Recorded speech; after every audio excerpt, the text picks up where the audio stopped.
this meeting changes your attitude towards failure. The second thing is, I hope it helps you understand that wealth is 80% psychology and very 20% mechanical. So how you think is going to affect how wealthy you are. And thirdly, I hope you get to understand the importance of asset allocation.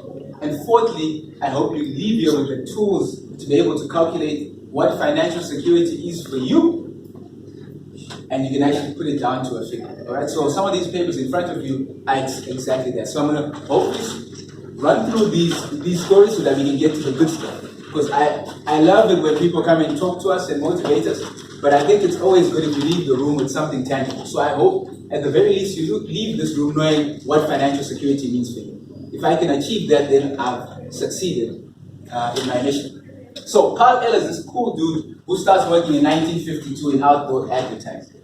After 10 years, Karl Eller learned and feels that, look, this is a sweet spot for me. I understand what the industry is about. I'm going to go out and I'm going to start my own business. So in 1962, Karl Eller, my apologies for turning my back on, he buys this fledgling company that is involved in outdoor advertising. Takes this company up, he feels like, I've learned enough, I've taken time to see what worked for the business, I've taken time to see what didn't work. So Karl Eller takes this business and over a 6-year period grows this thing, applies the lessons he's learned, and in 6 years merges with a small TV company called Triple C. This Triple C company was owned by a lady, so it was a woman-owned television station in 1962. This company does well. They go at it and joins Columbia for 3 years. And in the 3 years that he's with Columbia, he applies the knowledge that he's gained and helps Columbia see the merger with Coca-Cola.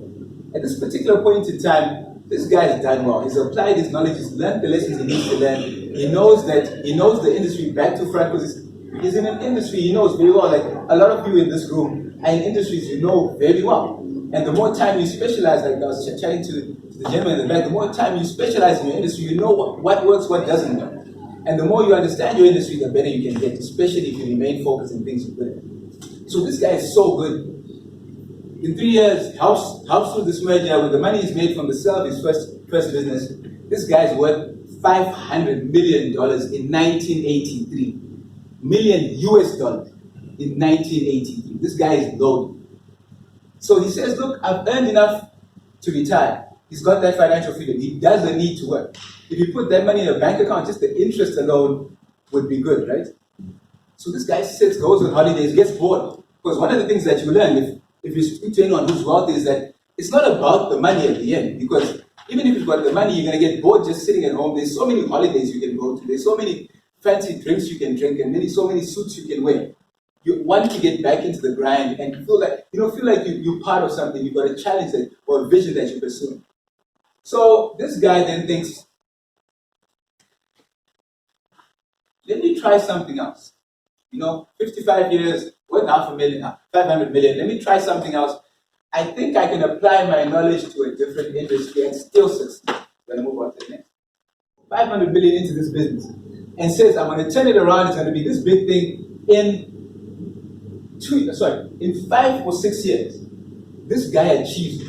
In 5 to 6 years, it's the second largest convenience store in the world, second only to 7-Eleven. And 7-Eleven has got shops in every house, except Zimbabwe. I don't know why you can't do it. But this becomes huge. This guy is legend. Like this guy is like the Midas touch. Everything is touching is turning into gold. And one of his missions when he did this was, I wanted to see if I invest 500 million, can I turn it into $1 billion in 5 or 6 years? And it looks like this guy is on track to do that. Now, how many of us, when we are in our businesses, honestly, when we are making the right decisions, when we, investing in trust from a job, I was working for Trust Bank, and this guy has not recovered from that getting fired. He reminds people that, I am useless. I got fired from this job because he wallows in his faith. But I want to tell you this, my friends. If you think you have failed, you have not failed like this. He loses $500 million that he had invested. And guess what? He now owes $100 million on top of you. Can you guys imagine waking up? It's like waking up in the old, I like Mugabe, waking up in the old Zimbabwe And then you wake up in a new Zimbabwe, you're not the president. But now you are the nation man. And this is hard. In these places, they don't just say, let's forgive. They want their money. $100 million this guy owns. And you know what this guy says? And this is, can you imagine, he spent what, 37 years accumulating this? And he loses everything. How many of us would just feel like dying at that moment? For sure, guys. Okay, so we got some honest people. But this guy says to himself, you know what? It's okay. It's 62. I've lost everything. It's 62. I've lost everything. I owe money. I can do it. I can still get up. It's still okay. There's still hope. So he wakes up and says, you know what? I'm going to go back to the stuff I know. And says to himself, I'm good at advertising and the marketing and television. So, okay, maybe not my best friend. So this guy then says to himself, I've learned the lesson. I'm going to understand. I'm going to compound the value of the experience I've gained over the 38 years.